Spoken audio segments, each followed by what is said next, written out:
together we will try to bring about some change. And I want to thank each and every one of you for being so brave and for showing such great solidarity on this coldest night that we have yet experienced, showing up here. There is no greater way of showing your solidarity than breaking the elements to come here. Thank you.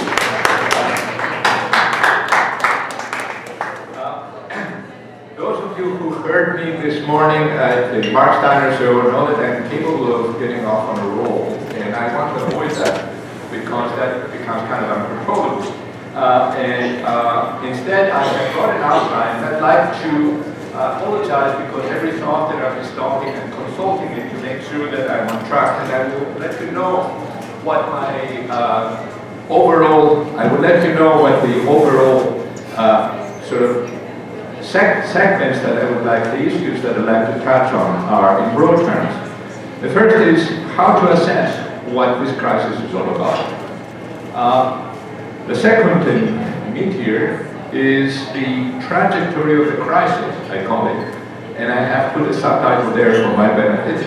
I'll tell you, from drachma to euro to drachma, with a question mark. The question mark grows fainter and fainter after today's news, but we'll discuss that. And then the third part, also very important, and perhaps the part that most of you are most interested in, is a map of Greek political blocs, but not just a map for the sake of knowing who's who and what's what, but also in terms of the prospects for what such blocs can do or prevent from happening, depending on which bloc we're talking about, and what are the prospects long-term for transformation. I would like to end, if there is time at that point. I don't want to talk more than a total of about 45 minutes, so that there will be a discussion with a consideration of what is the meaning of the European intransigence under German hegemony. But perhaps this is the least important aspect because you can all figure it out. So let me start by considering what this crisis is. It is not an economic crisis. Please don't think of it as an economic crisis. It's a political crisis. And remember, we live in a world where money in the hands of those who have power is a tool for controlling and for effecting results. Money is not what it's all about. Money is the means, right? Somebody a long time ago labeled that a fetishism of commodities, I believe, or something of that sort. So it's really what is behind the money, and this is politics. And the question is, what is the politics? If there's any proof about the proposition that money is not, and economics is not the real issue, is the fact that there is so much arbitrariness. If Greece were Croatia, if Greece were the Ukraine, Greece were Iraq, whatever. I mean, if Greece may become Venezuela on the other hand, it would be even worse, you know, and so on. So the arbitrariness with which economic rules are enforced or are overlooked is perhaps the best proof and reminder that it is not about economics. Economics is something that we'll discuss because it has a process, of course, and repercussions, and it has causes, certainly. The political significance can be seen also in terms of different perspectives, and I'll mention a couple. And notice I'm trying to put things before you, and we can return and perhaps go more into them. One is, of course, the most important thing in my mind, and I think the mind of people who are political in Europe especially, is that the Greek electoral victory is the first, perhaps going as far back as the victory of the Spanish Republican government in the 1930s. The first victory of a left coalition that goes beyond the traditional party system that includes what is referred to as the centers, the center-left, the socialists, and so on. It's something totally different in that sense, and it is a challenge And it's a challenge to European capitalism and to global capitalism. And so it is a major step, and it is perhaps something to keep in mind as we see the growing intransigence and the insistence that this revolutionary electoral victory does not stick, because then it can become indeed revolutionary. And it is something that can spread. And this is the second thing that I want to say, that in a sense, this electoral victory last month catapulted Greece perhaps to the front line of European politics in the confrontation between South and North. It is perhaps possible that it will soon be followed by a similar confrontation coming out of Spain. And there are similar confrontations brewing in the periphery of Europe that includes not only the southern tier of Europe, the geographic south, which includes Portugal and Italy, but also Ireland, which is part of the south in many ways, in spite of its geography. And potentially, of course, if you look at it, what that means in terms of other countries that are being marginalized and being forced to undergo what Greece has been undergoing in terms of what this crisis means, which we'll discuss later on. The possibility of saying, no, basta, enough, we're going to change, is growing, so long as there is not even one country that is taking the steps of challenging that order. And that is, of course, something not lost on the people of the North. I should also add that what this crisis is not, it is not a confrontation between the Germans and the Greeks. It is not what the media that always tries to simplify things and emotionalize things by creating demons and counter-demons and by demonizing the other and so on, is trying to present. Of course, there are hard feelings. I have seen the very derogatory and I would say racist cartoons that depict Greeks in the German press. And I have been following the extremely tasteless and ultimately also racist cartoons and portrayals of the Germans with the Nazi insignia and things of that sort on the Greek side. But this is what the press does, and the press and the media, including friendly media and certainly media that are on the borderline, always have a tendency to do that. Just to give you an example, back in the 1960s, when there was a major crisis that was a direct crisis of confrontation, where the masses of the Greek people were rising up against a United States directly imposed order at the time, which was, again, a major political crisis that was put down with a military coup d'etat and a 7-year-old dictatorship after that. The press that was on the borderlines, the people who didn't want to lose their electorate but didn't want to support the left, were offering explanations of who the culprit was by making equations saying it's all the CIA. The CIA is run by Jews. And it's the banks, but it's not the banks, it's not that they're capitalists, it's that they're Jews, and so on. So there's always a little twist. And a little twist of that sort can transpose things so that you can join the crowds attacking the enemy when everybody is worked up and very much against it, but at the same time trying to deflect things so that the real boss isn't offended. The real boss would be the ones with the money, the ones who are the true CIA, the true government that runs the CIA, and so on. So there's always a step of deflecting, and I think it's something very similar that's happening right now. And it's happening for the sake of the Germans, and it's happening for the sake of everybody else in Europe, whether they side with the Germans or they hate the Germans. And they side with the Greeks and so on, whether they think that people in the South are disgusting and dirty and lazy, or whether they take offense at this portrayal. So that is not what this crisis is about either. What the potential geopolitical consequences of this crisis are, is what I'd like to remind you of, because it should be obvious to anybody who thinks of that area.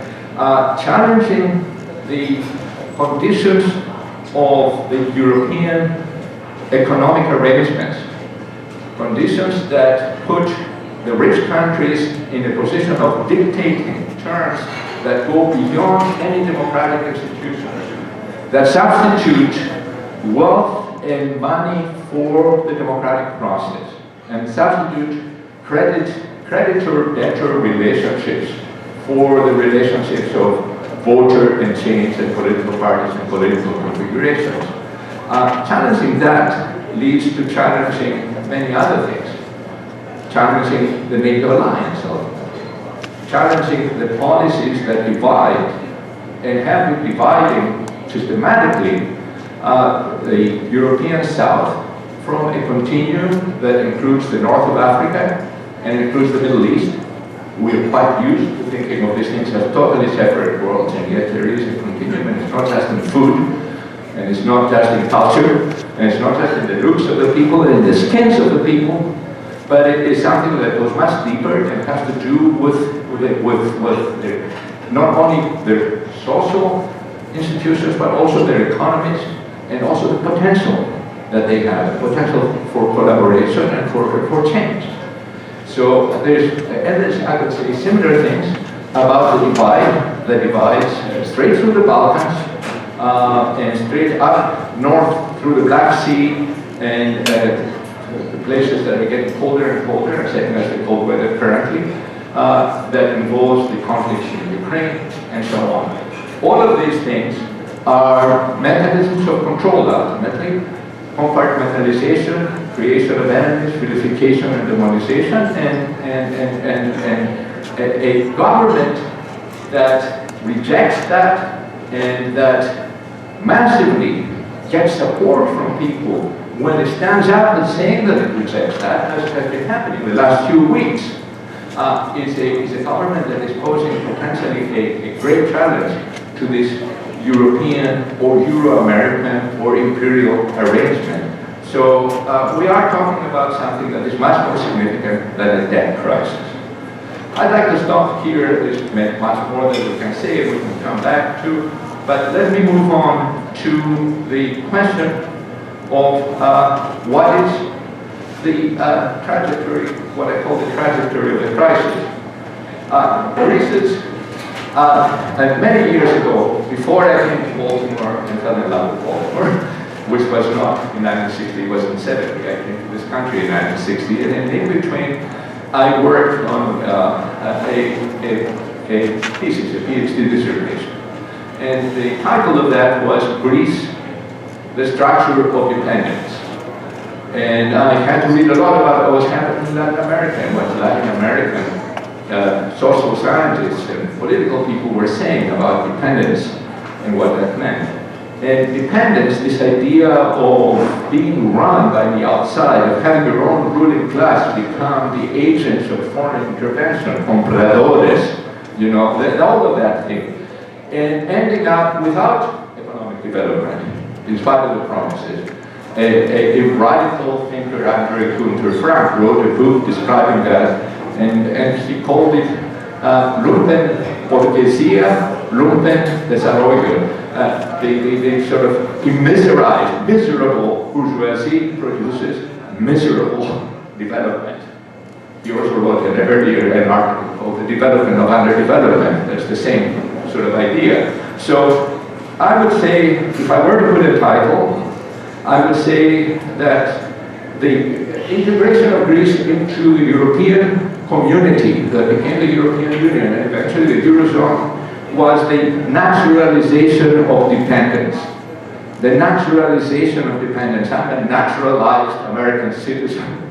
The naturalization of dependence and its formalization and its structuring. And that dependence meant giving up on controlling any direction of economic development that would have brought up the productivity increase and the ability to be not self-sufficient, but self-reliant enough in dealing with other countries. And instead, it created a situation where not only there was this conversion that was going on in Greek history for 100 years prior, of the Greek upper classes into becoming more and more the comprador classes, the sellout classes that were agents. But you found it very, very concretely. Industrialists abandoning industrial enterprises and becoming importers. You could make much more money importing than producing anything locally. And where possible, exporters, but then by the by, there's less and less to export. And the one major export that Greece hit upon was something that, again, is a tradition in all of these peripheral countries. And I mentioned Ireland as being one of the peripheral countries. Everybody knows about the mass emigration out of Ireland, but there has been similar mass emigration out of all the other peripheral countries, and so for Greece as well in the 1950s. I remember as a child, as a teenager, seeing people making long lines outside the German consulate, hoping to get a visa to go to Germany as Gastarbeiter, as guest workers, that is underpaid on-contract workers without, at the time, prospects of staying there, otherwise in sinking routes. The kind of arrangement that some people would like to see with our fellow citizens, fellow human beings who live here, who are undocumented, who are unaccepted, and who, because of the way they came. And these people were lining up to go to exactly the same places that my parents and other older people were telling me our relatives, some of whom, many of whom never came back, were taken to when the Germans were rounding up people and sending them to run factories as slave labor during the war, because their own men, of course, were out there killing and getting killed eventually.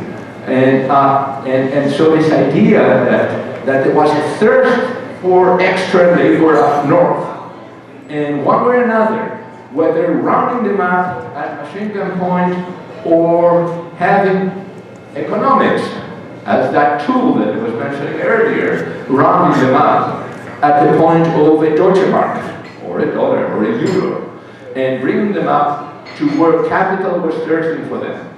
That was the major export of Greece. And that meant that for a while in the 50s and 60s, the Greek population was actually shrinking. The natural rate of excess of births over deaths was far less in the order of 1.5% growth versus 2.5% emigration, net migration. So the country was shrinking, sometimes as much as 1% a year. So this was part of the integration process. Fasting forward, and after the dictatorship that I mentioned before, when the Eurozone appeared, Greece joined, and in joining, had to cut corners. They had to, again, give up whatever remnants of protection had existed for domestic economic protection, opening up the country without frankly being ready to mass imports from the better ready European North, or from countries in the European neo-colonies that were being controlled and were used as the stores of marketing stuff and bringing it in. That would be a constant wipeout of domestic production.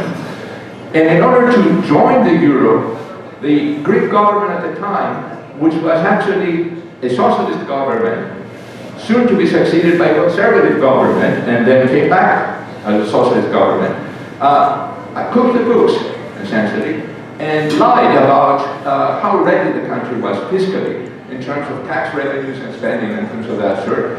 And without telling the public, without telling their own people, the Greek people committed themselves to a series of sales, projected sales of national assets. I know there has been a discussion a couple of years ago here about what's happening throughout the world with third world countries having their water privatized, their water resources privatized, having their transportation privatized, their highways privatized, and so on, their energy sector, of course, their telecommunications and so on. So all of these things were being essentially deeded in these agreements, some of which were kept secret. And between literally line in the books, which those sharp German, Dutch, and other accountants missed somehow. Because you see, those lazy Greeks can be very, very crafty when it comes to accounting. So good that they, anyhow, they looked the other way, whatever it was. That was step one. Then neoliberalism asserted itself with the policy that was enunciated by the conservative government that took over soon after Greece entered the euro. And of course, what do the neoliberals do? They give tax cuts. We have somebody very close to home here who, as soon as he was elected, announced a tax cut. And tax cuts create deficits. And if you have a deficit to begin with, and if the deficit was bigger because you had lied about how big it was, the tax cut, of course, would mean that you'd have to borrow even more money. So there was galloping debt. Now, I have to make a quick explanation here, and again, we can return to that if necessary.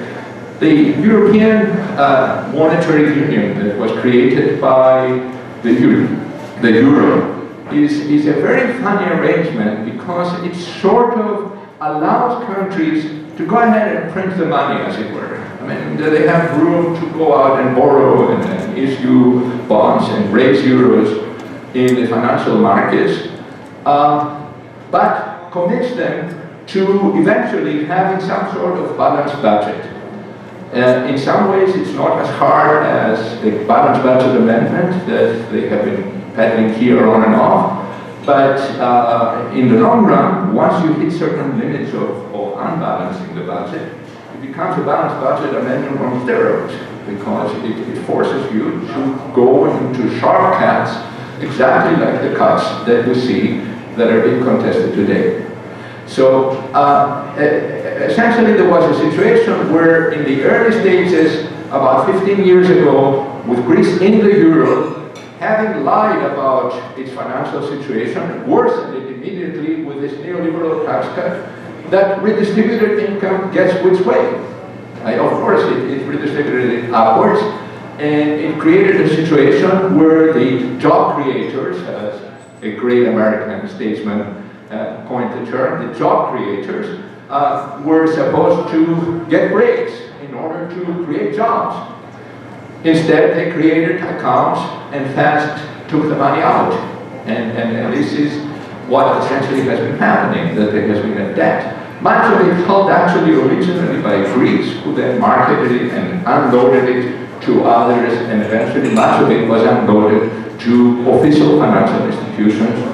And this is why the rest of Europe, and especially the North, is hopping mad, understandably, because they say our financial institutions, our central banks ultimately have bought these bonds which were floating around. And now, if the Greeks don't pay, we'll have somehow to eat those bonds, and our taxpayers will end up paying. If I were a German taxpayer, I would say, those damn Greeks did it to us. The third part, which was added to these two major steps, lying to get the euro and the tax breaks, the neoliberal tax breaks that created a mass deficit, was the Olympic Games. And Olympics, as they usually do, did the country in many ways, because there was enormous infrastructure investments, some of which have fallen apart in short order after their creation, some of which still stay and are nice. If you can afford to drive the new beltway around Athens, it is a beautiful thing. But fewer and fewer people can afford to do that. Meanwhile, in order to pay for the interest on this beautiful beltway, people have fewer and fewer buses. And they have to wait longer and longer for crowded bus rides, if they can find the bus. And there's fewer and fewer train schedules. And again, the same thing and so on. That's part of what it means to have redistribution, right? And so none of these things are unique to Greece, but the confluence of these three steps created an enormous debt, and then at that point it was a question of how to manage the debt. We still have a succession of governments, socialists and conservatives coming back and forth, people realizing that there was too much looting, too many commissions, too much payoff, too much corruption every time there was a deal. Like the Olympic villages involved enormous amounts of enrichment, money enriching people who were in positions of power and their friends who were contractors and so on. Nothing new there. But the result was that as people were moving back and forth, voting the one party and the other, eventually the parties merged. Right before they merged, there was a deal that was negotiated, and it was negotiated by the socialists and concluded by the conservatives. Pick your party that you want to blame. And that was with Goldman Sachs. That's the one, incidentally, the one place where even people who are conservatives who support austerity and support of this thing agree that that was a mistake, was not neoliberalism, was not the lying even to the European Commission about the budget, and was certainly not the Olympics. And it wasn't world capitalism or the presence of a major American financial capitalist firm, but Goldman Sachs, they're Jews. So in many ways, what you have is this kind of movement. What Goldman Sachs did succeeding was in almost doubling the Greek refinancing it, stretching out the dates due and increasing the amounts owed. And now you have a situation where, depending on how you count it, there's anywhere from 280 to 320 billion euros that are owed by the country that has a gross domestic product that is about 220, 230 billion euros a year. And of course that's been shrinking, so you can even say that it's less. So the percentage of the debt is enormous. It's 1.5 times, raising toward potentially 2 times the GDP of the country. So this is the background to the crisis. And at that point, in order to counter the austerity that was imposed, because the European financial system and the IMF, the International Monetary Fund, and the Central Bank of Europe, and essentially the Conference of Finance Ministers of Europe, this tripartite group that the Greeks refer to as the Troika, this Troika took over and said essentially, you need to deal with us and you need to do what we say. And well, no government, conservative or socialist, would dare take the blame for that. So they made a coalition. And the united government of conservatives and socialists is the government that lost these elections to Syriza. So this is part of the background in terms of how we got there. I'm skipping a lot of things, and in fact, my outline was way too ambitious considering the time constraints usually happen. But I wanted to say very briefly that what austerity has meant in the last 7 years or so, and more seriously in the last 5 years, is devastating. They picture the devastation of the Great Depression, that's well documented by now for the United States. And that was maximum 25% unemployment for 1 year. It has been 28% unemployment now, pretty consistently over the last 3 years. Youth unemployment is over 50%. The latest figure that I saw was 58%. I don't know how to measure those things and who is still part of the labor force. I think many people that I have seen are not part of the labor force. The labor they expend is in writing applications for graduate schools, if they have the education, lining up for visas as workers, as manual workers, as clerks, trying to get out. There's mass immigration. There's people who are professionals. There's people who have a whole lot of expertise that are being snatched up by countries up north, Germany included, and they go there at salaries that are ridiculously lower than what the native scientists and the native experts are collecting. but are fabulous by Greek standards compared to unemployment and bankruptcy. And this is devastating the country. The country's infrastructure has been devastated. And it has been devastated because it is being cannibalized two ways, not only through disrepair and through the loss of personnel and the loss of maintenance and the loss of function, but also because it has been privatized. And privatization doesn't mean that this streamlined capitalist operation comes in, takes it over, and shows you the marvelousness of private initiative. These are people who get something and try to squeeze every little bit out of it. Think of the history of our streetcars, you can get it in the Baltimore Streetcar Museum, and how they were made to work better when the GM-owned corporation bought them over and ripped up the trucks and replaced them by buses and so on and so forth. And the buses we have nowadays are heritage. They sold it back to the public once they became a losing proposition. So this kind of privatization is happening at many, many levels. And this was also one very direct way for people to begin organizing to resist. I'm very happy to say that for this last couple of days, my niece from Greece, my brother's daughter, is visiting. She's studying abroad in Holland. She's one of the many. Her father and her mother and many, many other people and neighbors were part of a movement that was refusing to pay highway tolls when the national highway that was going relatively near the place outside Athens where they lived became a toll road, very arbitrary toll road. The tolls were only in certain places, they couldn't afford to put them everywhere. So people who were there had to pay something like 2.5 euros each time they entered. So if they had to go to work, they had each to pay 2.5 euros to go, 2.5 euros to come back in the middle of the day, because Greece, as a Mediterranean country, has a break. People go back home, eat, sometimes take a siesta, lazy people, and then they go back and work late into the night, and then they have to drive back. So you have 2 round trips a day at 2.50 per trip. That's 5 per round trip. That's 10 euros. And how much money are you earning in that job? I mean, so it becomes clearly a matter of people being super taxed.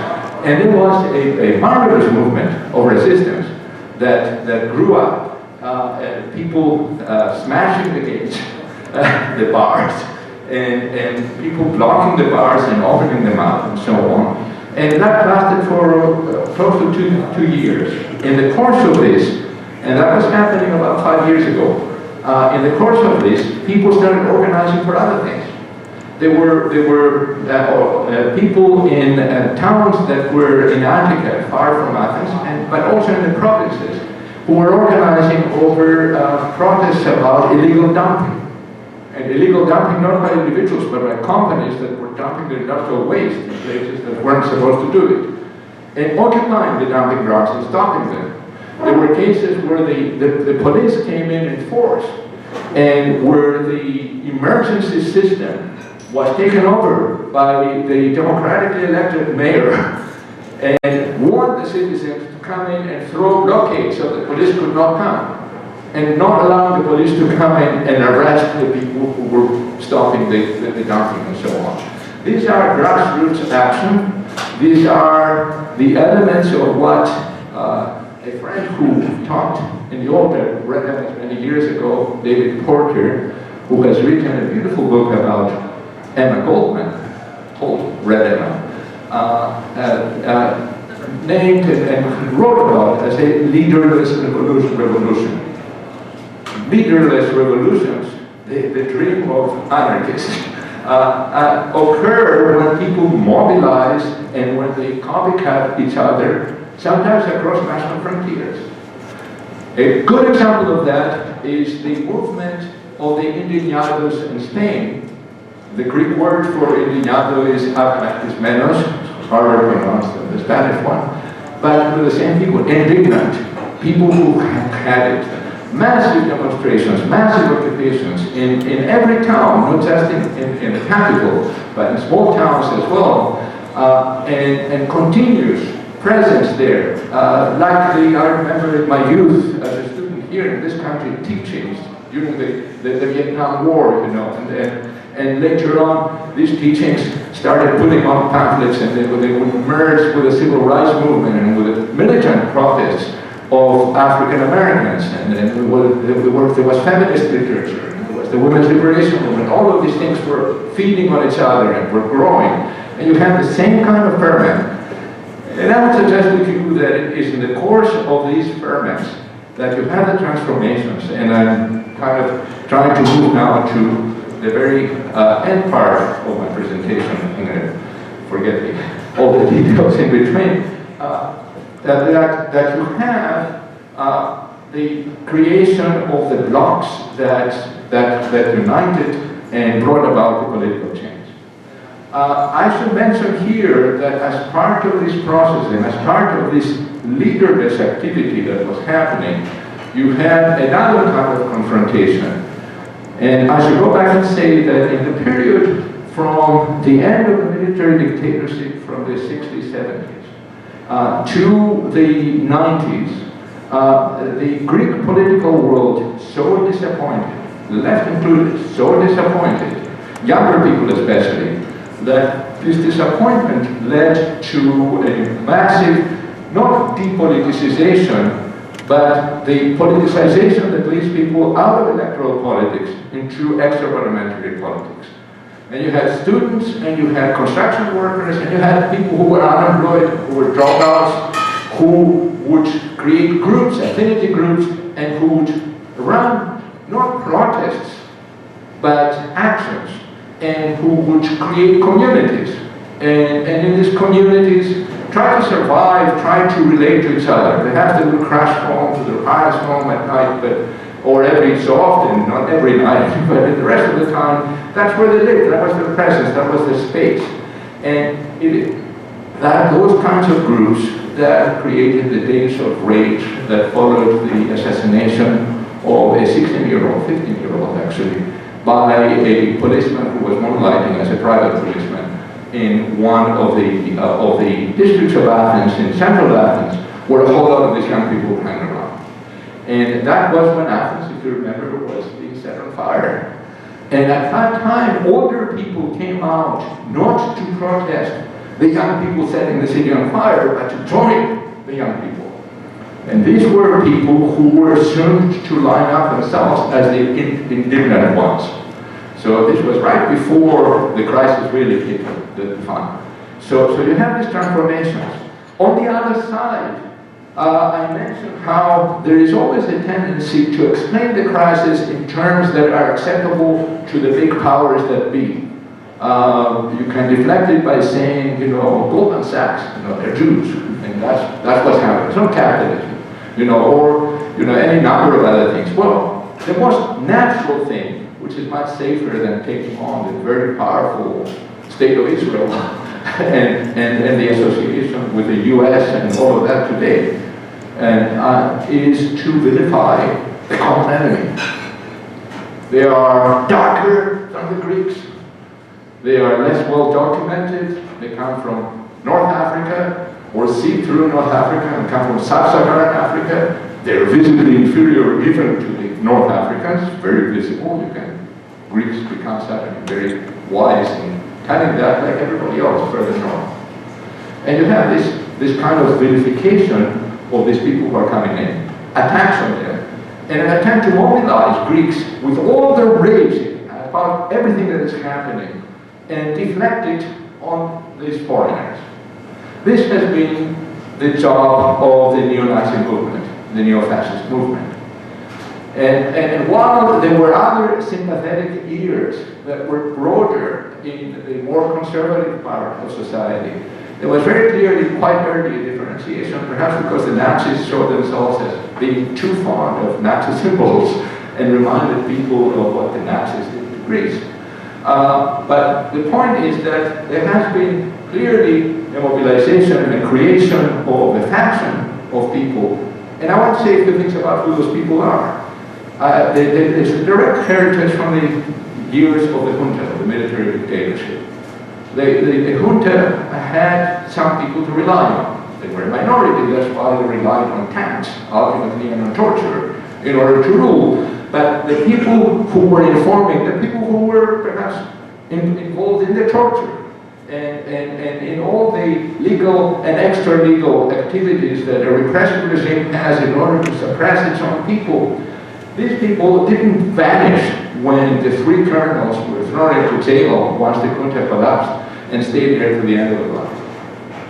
They stayed, and they're there, and there are people who miss them, and these people who believe that the answer to Greece's problems is a strong government and a dictatorship, and the crushing of those people who are derelict in any form. And you can throw in there all the phobias, xenophobia being at the top, and of course there is homophobia, but there is much more than that. The phobia that we don't call the phobia, even in this country, the phobia of women having power, the love for upholding patriarchal traditions, if you like, whether you articulate that religiously or morally, or because you are a tough man and you have swastika-like symbols on your shoulder. The point is that all of these phobias, all of these are mechanisms for firing up and mobilizing people. The electoral strength of these neo-Nazis has ranged from 7-8% they got in the last election, slightly less than the previous general election, but as much as 13% in the Euro Parliament elections, which, being less consequential, allow people to vote perhaps their sentiments better. So that is significant. On the other hand, the way in which these people were isolated is a cautionary tale. First and foremost, they were countered on the street, and they were countered by these young people, some of whom actually came and taught, again, at the old Red Emmons, I remember, and who were fighting running battles with them. Riding in motorbikes, throwing Molotov cocktails at them, being hit by their motorbike groups, having chain fights, all of these things that happened over a period of time, several years, 10, 12 years ago, on to about as recently as about 2 years ago, were a first confrontation and a first mobilization against the neo-Nazis. So if there is something significant here, is that you have these people who are marginalized themselves, who are young, who are not part of the political system and not part of the political structure, mobilizing and hitting people who likewise come from the other side, trying to stake the ground and join the battle ultimately for an intellectual, a political hegemony, a legitimation, if you like, in Gramscian terms, of what the whole country's policy is supposed to be, and the political direction of the country. Telling the people who the enemy is and what the solution is to the problem, and ultimately redefining the problem. It is that confrontation that gave way when it became so harsh that people started getting killed. And there were people killed on both sides. And that finally imposed on Parliament the urgency to do something about it. And what they did is they took a parliamentary vote which resulted in having a number of the elected deputies of the neo-Nazis thrown into prison because they were very correctly deemed by the court system, that is, they lost their immunity and they were put on trial, and the courts found that they were directly responsible for one particular assassination, but for certain other events. One of these events, which is very interesting, was a systematic series of attacks on two groups that are especially vilified by the neo-Nazis. And this is one is the foreigners, and the other is the Roma people, who are certainly not foreigners, because they have been there forever and ever, but they are clearly seen as foreigners. They are as non-Greeks. No matter how fluent they're Greek, no matter, in fact, They were born there and they are part of that society.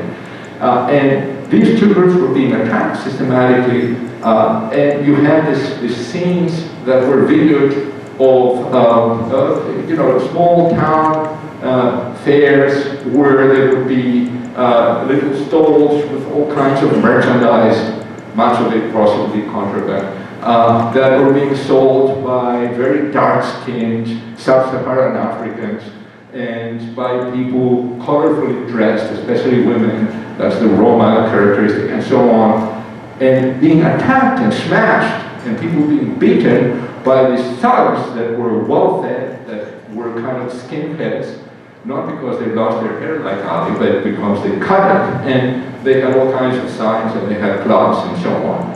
And the police standing there watching. Okay?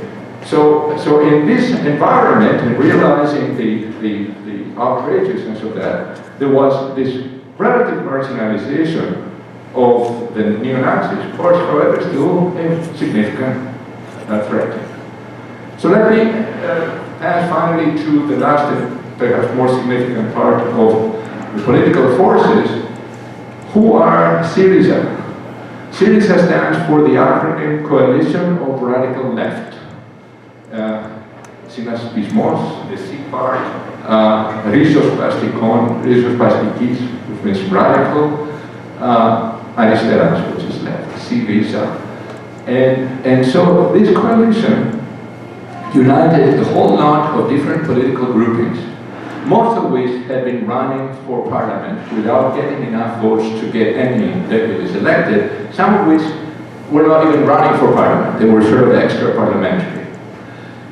They did not involve any of the extra parliamentary informal affinity groups of the anarchist youth. But very clearly, these groups did not stand up to oppose them. And so clearly, you have collaboration at that level. They did not involve any of the parties that were part of the socialist groupings, because their political leaders, as well as the political leaders of a number of parties that define themselves as being to the left of the socialists, as they call themselves communists and so on, but collaborated with the socialists when the chips were down. They did not join either. And the one major surprise, perhaps, to people who don't understand Greek politics and don't understand the politics of dogmatism, I guess, either, is that the Communist Party of Greece, the formal, the one that has the original franchise, going back to 1919, when the Workers' Party of Greece became renamed Communist Party, also refused to join and stayed outside. And they got about less than 5% of the vote in this election. And they were really trashed because they were getting much more in the past. Lost a lot of votes, but they're still out. They voted against this government. So who are the people who came to power? Well, the Communist Party of Greece achieved its day of glory, and it was a day of glory, in the great resistance against fascism in the 1930s, and after the German occupation got going in Greece, and after Germany broke the Stalin-Hitler pact and attacked the Soviet Union, the day after that attack, they mobilized, somewhat opportunistically, having waited so long, but at that point they clearly did great things. I think, as somebody who grew up with the stories from my parents, who were members of the National Liberation Front that was created, that fought the resistance, and once the Germans left, took over and was in power in the vacuum for about 3 months, until the British landed. And when the British landed, under various pretexts, there was fighting, and that led to a very brief war where the British were not by any means in a position of winning. They had 80,000 troops. There were 280,000 National Liberation Army troops, including my father, and they were at a standstill, and that was January 1945. As the Yalta Conference was happening at the end of that month approached, Stalin ordered the Greek Communist Party to suspend the operations against the British by the National Liberation Army. And the National Liberation Front essentially folded, signing a compromise with the British. That was a great betrayal, and that was a betrayal that I grew up trying to understand, because my father, for one thing, and all his peers would not quite accept for a long time. I found afterwards that, years later, I found out that while my father was a political prisoner, he was kicked out of the Communist Party for having criticized that position and some subsequent errors of the party. But he didn't tell the police, he didn't tell the people who had him in prison, nor did most of the other people who were like him kicked out. They stayed there, and they were being beaten periodically, and they were being threatened with their lives, and some lost their lives in those places. But they did not want to stand up and say, I am critical of the party, even though they had been kicked out. Why? Well, I had an education that was forcibly religious. The Greek educational system, not recognizing back then the separation of church and state. And I learned a whole lot about all kinds of things. Memorized the Old Testament and the original translation of the 70s, and the New Testament and the original writing of the apostles, and all of that. And I read and learned and cried even in my early teens about the martyrs. But one thing that was constant was, in trying to understand the martyrs, I understood the martyrs who were lined up and executed, and when the new prime minister went and put in some flowers in the place of the mass execution in downtown Athens, where the SS were executing people for reprisals, for collective punishment during the German occupation. These were the martyrs to me. That's what it meant to be martyr. Martyr meant that you were being beaten, being tortured, seeing your comrades being killed, and you still would not stand up to betray your comrades, even if your comrades had kicked you out of the party. That kind of martyrdom, that kind of commitment, is something almost metaphysical. And I'm saying this because that, I think, explains why there are people who to this day believe that they are doing the right thing in supporting that kind of tradition. Be it as it may, when the military took over in 1967, that tradition broke down. The Communist Party split. The part that was directly housed in Russia, in the Soviet Union, stayed Orthodox, but there was a new faction that was originally housed in Romania, that under Ceausescu was differentiating itself somewhat from the Soviet Union, and the majority of the cadre of the party in Greece, who were there illegally, in illegality, in the ashram, formed a new party. So there were two communist parties. The second party was called Communist Party of the Interior. And it is that Communist Party that, in a variety of forms, after being dissolved and reformed and so on, supplied a whole lot of the cadre, the next generation perhaps, that includes the Prime Minister, Tsipras, and a number of other people. That is their direct heritage. But that means little, because you have to appreciate that there were all kinds of other things there. There was a whole space that I remember in the 80s and 90s was referred to by a beautiful Greek word describing the space between the socialists and the Orthodox communists, who were arguably to the left of the Orthodox communists in a number of issues, but not with respect to the Soviet Union or the post-Soviet situation. They would use the word house. Change the lettering, it's the same word as chaos. It was a chaotic arrangement, the house that included a number of different factions, intellectuals, their own magazines, people from specific unions that were splinter runaway unions from the bigger unions that were controlled by the ruling parties or by the Communist Party. So all of these groups reformed and created the coalition that came to power. What is most significant is that this coalition, in coming to power, reaped votes that devastated the Socialist Party, that shrunk to the level of the Communist Party, very, very small at this point, and also clearly lost votes even from the Conservative Party. When the election was completed, they were short 2 deputies. They had 149 out of 300, you need half plus 1, 151, and they got them by a breakaway faction that had run as an independent party out of the right-wing party, out of the Conservative Party. What made them different was that the one place where they disagreed with the Conservative Party was the continuation of austerity. And that to them was such an important question of national survival that they were willing to support the devil, which they did and they're doing. And actually in the process, they're leading the way to, the polls now indicate that a whole lot of the voters, not only of the socialists, but also of the Conservative Party, are supporting what the government is doing. So I'd like to end by asking what would happen if the government is not crushed, if this experiment is not crushed. My prediction is that Greece would have to be kicked out of the euro, most likely. I may be wrong, I hope to be wrong, because it will be very painful.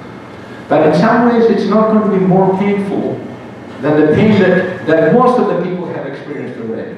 It would be painful for certain groups that made out, in some cases, or managed to shield themselves and minimize the pain. That is true. And in order to survive in this situation, it would be a currency that would be not worth very much, and therefore terrific inability to import things, and therefore terrific shortages, and therefore the dangers of black markets and runaway inflations. You have to control the markets, you have to distribute certain key commodities that are essential for survival on the basis of need, not on the basis of affordability, as an emergency thing. These are potentially far-reaching transformations. These are far-reaching transformations, not only in the political economy, but in the mentality of the people, in the expectations of the people, in the process through which people claim what they need and fight to get it. It's the new equivalent to go get a job and do as I say and be happy that I pay you when I get around to paying you. Suddenly people mobilize in different ways. The first three things that the new government announced, which is of course promises, that if they're around enough they will carry them out. The first, which actually can be carried out, is that automatically, contrary to the laws that they had put in the books, the children of foreigners born in Greece, even if these foreigners were terminally pregnant when they landed on Greek land, on the sands of Greece, out of a boat, are Greek citizens, with all the rights of Greek citizens. That was a symbolic thing, but very significant, because there's very large numbers of people who have grown up, who are now in their teens, who speak fluent Greek, whose first language is Greek, who certainly have perhaps a different language at home, but their learned language, the literate language, is Greek, and who do well in school. There were cases where there were protests by the neo-Nazis because the valedictorian of a school in a town, a major Greek town, was foreign. What, Greek? Born in Greece, but wasn't Greek. It's Albanian. Albanian, it's not Greek, and so on.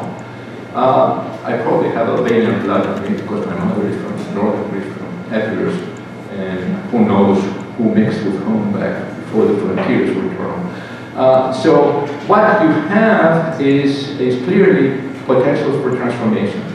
The other two enunciations at the time was emergency delivery of food, the creation of a coupon system for people who had been priced out of the food market, people who were digging, it was very visible, digging up the garbage cans, the heaps. And finally, emergency health delivery. The health sector has been devastated, both infrastructurally in terms of people living and in terms of people being fired. And you have unemployed medical personnel, doctors, nurses, lab technicians, unemployed, desperately trying to survive. And you have closed clinics, and you have people waiting forever and ever for services that cannot be delivered. And so they are creating emergency steps for them. This costs money. These are the money, this is the money that the country has been collecting through taxes and collecting in such a way that surpluses were created so that it would spend, the government would spend less on anything domestically other than interest payments on the loan. And there would be a surplus, and that surplus would be paid to service the loan. And like the loans that those of you who are younger may have been naive enough to have signed for buying your first car, where you pay it forever and ever, and then when you can't afford it anymore, you refinance it, and it's like you bought a new car, but it's still that old car, and you have to pay forever and ever again. The interest is servicing the debt, but the debt is there, and in some instances keep growing. The generous terms that the North Europeans and the European banking system and the IMF are now offering Greece are terms that would make that debt bigger and postpone some of the immediate payments, provided the Greek government would accept all the terms of austerity. I'd like to finish by saying something about what that kind of thing means, what that kind of policy means. We have witnessed the Arab Springs. We have witnessed many cases where there have been changes, revolutions, some of them in towns, in cities, some of them in countries. In every case, the role of the powerful and the first item of their agenda is to take the victors and force them to shift their positions so that they're no different than those of the vanquished. So that the socialists become conservatives and the communists can join the socialists. That happened actually for a while in Spain and sadly in Portugal as part of the fermentations. It certainly happened in Greece involving the Communist Party that I was describing before. So what you have, this shift, this imposition of shift, so that yes, you won, yes, you promised those things, it's okay, we're broad-minded, we respect democracy, just do what your predecessors were doing and everything is fine. But you have to do that, and you have to do it symbolically. It's not that we can't afford to give you the thing, or we don't think that it's reasonable to renegotiate. It's that we want you symbolically to declare to your own people, you guys, you can vote me, you can vote change, nothing will change. Give up on it. And the Greek people, for the time being, are assembling outside, and that's extra parliamentary too. Literally, they're freezing their butts outside the parliament and the assemblies in order to give support, in order to voice the support. And in that sense, it's mass unity. And these young people who were setting the country on fire, the town, the city on fire, are out there, and they're joining everybody else, and they're part of the most vital group. So this is a transformation of the political scene that promises transformations that may not come to pass, or may. I hope that they do. I promise not to be emotional and not to get on a roll and not to let that. Sorry. Well, that's enough. So I will ask Ryan to come up and officiate for the discussion. Thank you.